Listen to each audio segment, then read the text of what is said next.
Seorang pria asal Singosari, Kabupaten Malang, ditangkap petugas Satreskoba Polresta Malang Kota karena kasus narkoba. Pelaku ditangkap usai membeli ganja kering dari seorang narapidana di salah satu lapas di Kota Malang. Dalam penangkapan tersebut, polisi menyita narkoba jenis ganja kering seberat 1 kilogram. Pelaku yang berhasil ditangkap petugas Satreskoba Polresta Malang Kota, yakni Muhammad Junaidi, warga Singosari, Kabupaten Malang. Pelaku ditangkap di kawasan Bandung Rejosari, Sukun, Kota Malang, seusai mengambil paket narkoba jenis ganja yang baru dibeli. Dalam penangkapan tersebut, polisi juga menyita sejumlah barang bukti berupa satu paket besar narkoba jenis daun ganja kering seberat 1 kg serta timbangan elektronik. Sementara, dari hasil pemeriksaan polisi, pelaku mengaku ganja tersebut merupakan miliknya. Dirinya membeli dari seorang narapidana berinisial P yang saat ini mendekam di salah satu lapas di Kota Malang. Dalam melakukan transaksi antara pelaku dengan pemilik barang menggunakan sistem ranjau, di mana ganja yang dibeli dikirim menggunakan kurir dan disimpan di suatu tempat yang telah dijanjikan, kemudian diambil oleh pelaku. Pelaku juga mengaku narkoba yang dibelinya ini selain dikonsumsi sendiri, sebagian lagi akan dijual. Akibat perbuatan yang dilakukan, pria berusia 37 tahun ini akan dijerat dengan pasal 111 ayat 1 Undang-Undang Republik Indonesia nomor 35 tahun 2009 dengan ancaman kurungan di atas 5 tahun penjara. Di sini kita kenakan pasal 111 ayat 1 Undang-Undang 35 tahun 2009 tentang narkotika. Jadi TKP-nya ada di daerah Klojen ya, Klojen, Kelurahan Bandung Rejosari di Kota Malang. Bisa diceritakan TSK atas nama MJ ya, inisial MJ, 37 tahun, warga Singosari, Kabupaten Malang. Jadi kita ceritakan kronologisnya ya, pada saat hari Minggu tanggal 23 Januari tahun 2022 sekitar pukul 2:30 si tersangka ini DSK melakukan pemesanan terhadap narkotika kepada penjualnya dengan inisial P ya. P adalah pelaku yang saat ini sedang berada di salah satu RT di Kota Malang ya. Dia memesan narkotika jenis ganja ya, ganja kering, kemudian melalui via WA, WhatsApp, kemudian dari si penjual ini kemudian memberikan posisi atau Sherlock untuk diambil barangnya. Jadi dengan sistem ranjau diletakkanlah barang tersebut di bawah pohon di daerah Comboran ya, di Kecamatan Sukun ya, Kecamatan Sukun. Kemudian setelah itu ketika sudah mengetahui posisi dari barang tersebut, akhirnya TSK inisial MJ ini mengambil ataupun berputar-putar di sekitar TKP dan akhirnya ditemukanlah satu bungkus kresek warna hitam jenis ganja kering ya, seberat 1 kg lebih ya, tepatnya 1000,8 gram. Kemudian dibawa pulang, kemudian selang tidak berapa lama dilakukanlah penangkapan yang dilakukan oleh Polsek Sukun ya, dari unit reskrim, dilakukan penggeledahan dan akhirnya ditemukan barang bukti yang ada dibawa oleh si pelaku tadi. Simon Alfredo melaporkan. Meski sudah meminta maaf secara resmi melalui akun media sosial miliknya, namun wisatawan yang mengaku positif tapi tetap jalan-jalan di Kota Malang terancam pidana. Polisi sudah menjadwalkan pemeriksaan kepada pasutri tersebut. Keduanya juga diancam dikenai undang-undang kekarantinaan dengan pidana penjara 1 tahun. Penyelidikan Polresta Malang Kota atas kasus pasangan suami istri asal Samarinda yang mengaku positif COVID-19 namun malah jalan-jalan di Kota Malang dan Kota Batu terus berjalan meski telah meminta maaf melalui media sosialnya pada Selasa kemarin. Wakapolresta Malang Kota AKBP Dani Haryanto mengatakan perbuatan yang dilakukan Reza Fat Adrian beserta istrinya telah meresahkan masyarakat karena mengabaikan keselamatan dan kesehatan banyak orang. Penyidik sendiri sudah mendapat jawaban atas surat pemanggilan yang dilayangkan pada Pasutri tersebut. Paling lambat, pekan depan pemeriksaan akan dilakukan di Mapolresta Malang Kota. Wakapolresta Malang Kota juga mengatakan perbuatan yang dilakukan Pasutri tersebut dapat dikenakan pasal pidana kekarantinaan kesehatan dengan ancaman pidana penjara 1 tahun dan atau denda maksimal 100 juta rupiah. Sebelumnya viral di media sosial unggahan seorang warganet yang mengaku positif COVID-19 varian Omikron namun pamer berwisata di Kota Malang dan Kota Batu. Wisatawan tersebut juga mengunggah foto-foto saat berwisata dan menyertakan keberadaan lokasi mereka ketika berbelanja di sebuah supermarket di Kota Malang. Akibatnya supermarket yang dikunjungi kedua pasutri ini ditutup sementara untuk 14 hari ke depan. Walaupun sudah ada pernyataan maaf, namun karena situasi saat ini sedang meningkatnya COVID, sehingga nanti kita mungkin akan kenakan pasal 93 ya Undang-Undang Nomor 6 Tahun 2018 tentang kekarantinaan. Ya karena yang bersangkutan ini kan istilahnya itu tidak mematuhi prokes ya, kemudian tidak mematuhi dari kekarantinaan kesehatan masyarakat sehingga menyebabkan adanya kedaruratan ya, kesehatan terutama kesehatan masyarakat. Ancaman hukumannya berapa? Tentunya ancaman hukumannya memang tidak tinggi ya, hanya 1 tahun, namun dendanya bisa sampai 100 juta. Seperti itu. Dan ini kan kemarin yang bersangkutan sudah menjawab surat pemanggilan dan akan segera dijadwalkan pemeriksaan. Kapan dan permintaan keterangan ini jadwalnya? Permintaan keterangan dalam waktu segera, tentunya kita dikasih waktu kalau misalnya memanggilkan minimal H-3 ya. 3 hari sebelum yang bersangkutan dipanggil sudah harus kita buatkan surat panggilan. Paling enggak, ya mudah-mudahan kalau paling cepat minggu ini, paling lambat minggu depan. Yang bersangkutan sudah negatif COVID berarti di sini dan ya nanti permintaan keterangannya di Polresta atau di Samarinda? Karena kemarin hasil istilahnya tes yang terakhir PCR-nya memang ternyata hasilnya negatif ya. Berarti kan itu setelah beberapa hari ya, setelah mereka jalan-jalan di wilayah Malang Raya, tentunya kita kenakan pada fakta pada saat kejadian antara tanggal 23 sampai tanggal 27 Januari ya. Mulai sekarang posisinya tidak tutup. Dan berarti istrinya juga akan diperiksa ya? Ya karena berdua, ini kan akhirnya kan menyebabkan kayak di toko buah satu kena positif corona, terus anaknya juga kan pada saat perjalanan juga positif juga, walaupun awalnya negatif aja positif. Dan sampai saat ini apa ada tanggapan dari Reza sendiri selesai pemanggilan ini? Ya tentunya dia harus kooperatif ya, intinya karena sudah viral, kita harapkan seperti itu. Simon Alfredo melaporkan. Sementara itu, lonjakan kasus COVID-19 gelombang ketiga yang diperkirakan mulai terjadi per awal Februari 2022 membuat masyarakat di Kota Malang antusias memeriksakan kondisi kesehatannya dengan melakukan tes swab antigen dan tes PCR. Tingginya antusiasme masyarakat ini membuat antrian panjang di sebuah gerai tes swab drive-thru di Kota Malang. Inilah salah satu gerai tes swab antigen dan tes PCR drive-thru milik Rumah Sakit Persada Hospital yang berada di Jalan Jaksa Agung Suprapto, Klojen, Kota Malang. Di gerai tes swab tersebut, antrian panjang kendaraan dari warga terjadi menunggu giliran tes swab baik antigen maupun tes PCR. Warga secara mandiri melakukan tes seiring melonjaknya kasus COVID-19 yang terjadi per awal Februari 2022. Anegasi Jangga, salah satu warga yang bersama keluarga melakukan tes swab antigen dan tes PCR mengaku melakukan tes swab secara mandiri untuk mengetahui diagnosa kesehatan dirinya bersama keluarga. Mengingat di tengah meningkatnya kasus COVID-19 gelombang ketiga, dirinya perlu mengetahui kondisi kesehatan sehingga tidak tertular COVID-19.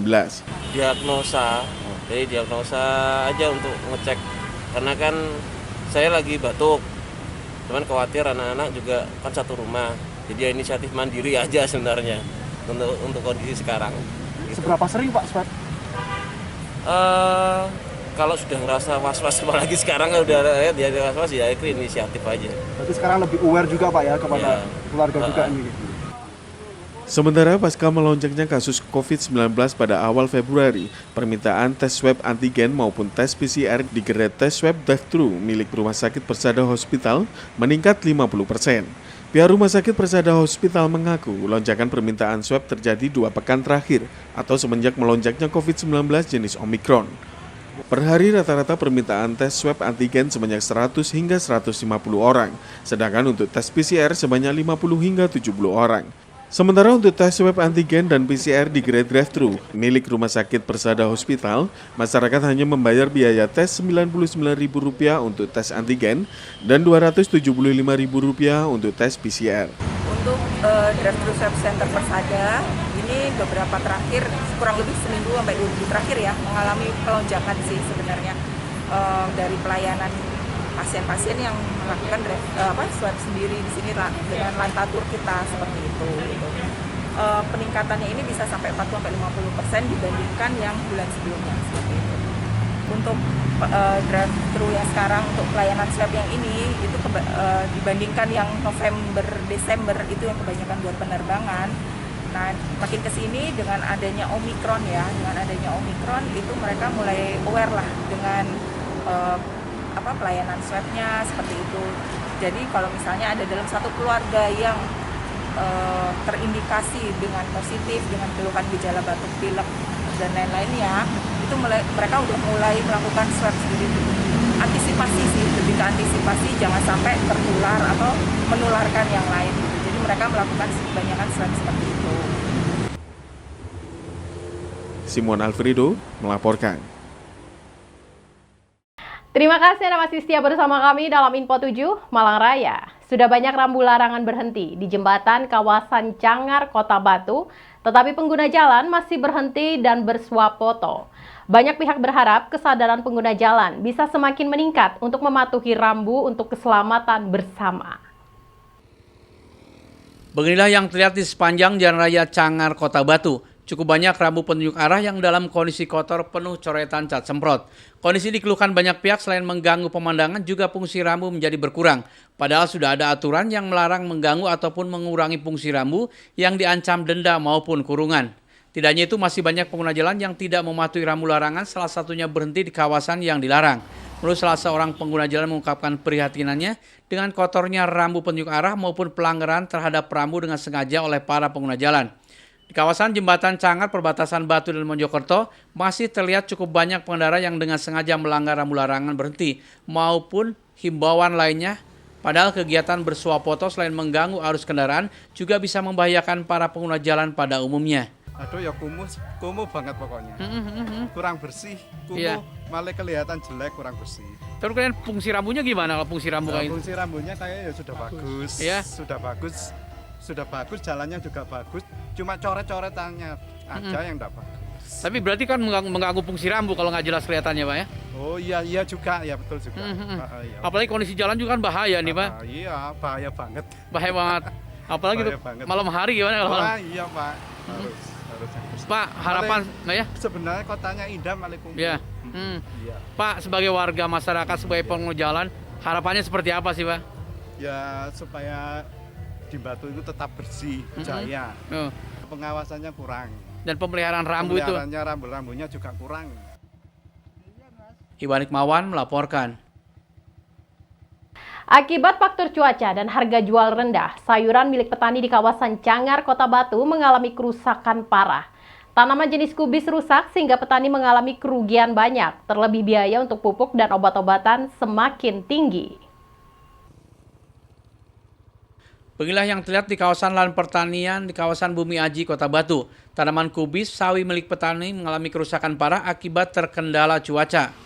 Hujan yang turun dengan disertai kabut menjadi salah satu penyebab kerusakan tanaman, padahal perawatan termasuk penyemprotan sudah maksimal dilakukan petani, sehingga petani mengalami kerugian karena volume hasil panen berkurang akibat tanaman tidak tumbuh maksimal, sehingga modal sudah tidak bisa kembali dan petani bisa mengalami kerugian.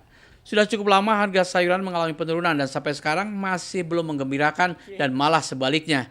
Menurut salah seorang petani setempat menjelaskan, saat ini untuk kembali biaya modal saja untung mengingat harga jual yang masih tetap rendah, terlebih kondisi cuaca yang tidak bersahabat untuk sayuran saat ini. Di lokasi terlihat petani melakukan pemeliharaan tanaman agar masih bisa dipanen sekalipun hasil panen berkurang banyak.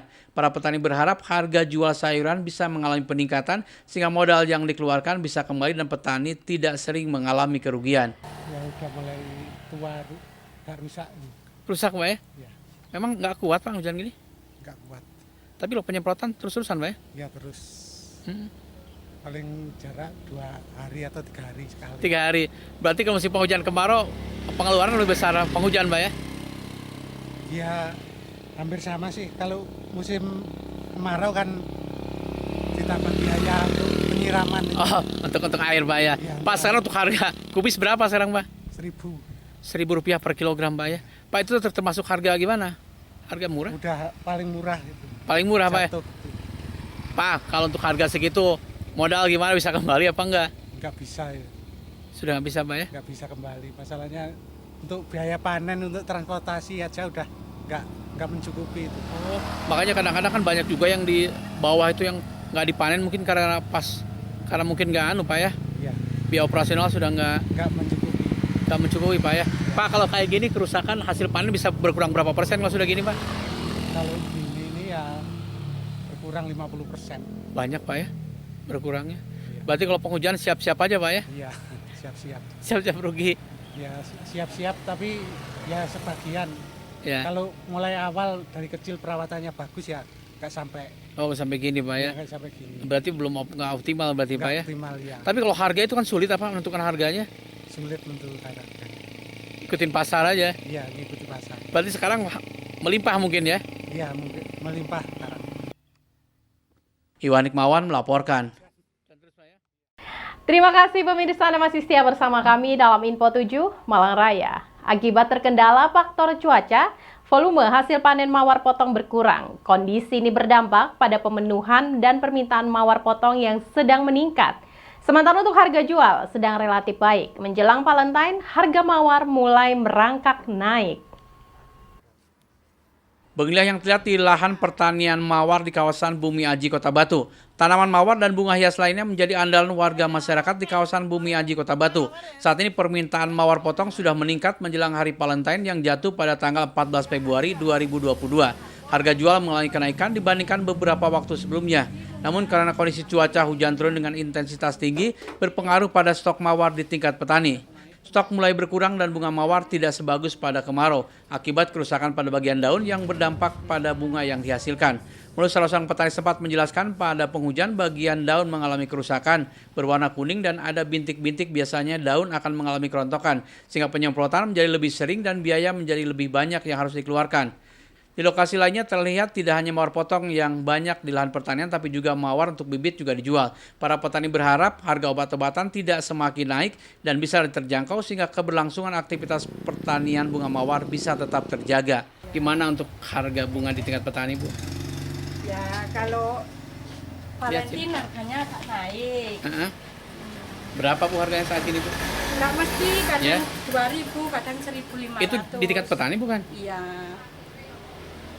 Diambil pembeli. Oh, pembeli. Bakulnya istilahnya Bu ya. Bu, kalau sekarang kenaikannya Bu dibanding hari biasa sama Valentine ini berapa Bu kenaikannya? Berapa persen gitu Bu? Ya, kembangnya nggak mesti.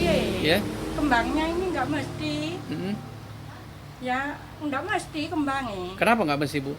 Nah, cuacanya nggak menentu, kadang hujan, kadang panas. Oh, berarti ketersediaan di tingkat petani berkurang berarti Bu ya? Ya, nggak ada. Berarti petani menjual kembang satu anunya? Satu tangkai? Satu tangkai ini. Ya, berapa? 2.000, 1.500. Kalau sekarang Bu ya? Iya, kalau Valentine toh. Iya, tapi kalau hari biasa? 500. 500 Bu ya. Itu kan memang momen-momen tertentu aja Bu ya. Ya nggak cuma Valentine, hari raya. Iya. Oh, berarti sayang Bu ya ketika harga bagus kembangnya nggak ada Bu ya? Nggak ada, iya. Faktor cuaca karena hujan Bu ya? Hujannya nerecek. Hujan panas kadang. Berarti Bu kalau dibandingkan dengan kondisi normal hasil bunganya turun berapa persen nih Bu ketika cuaca gini? Turun separuh. Wah, hampir 50%-an Bu ya. Tapi kalau kondisi normal bagus lagi berarti Bu ya? Bagus. Kenapa daunnya yang rusak apa apanya Bu? Bunganya nggak mau mekar. Iwan Hikmawan melaporkan.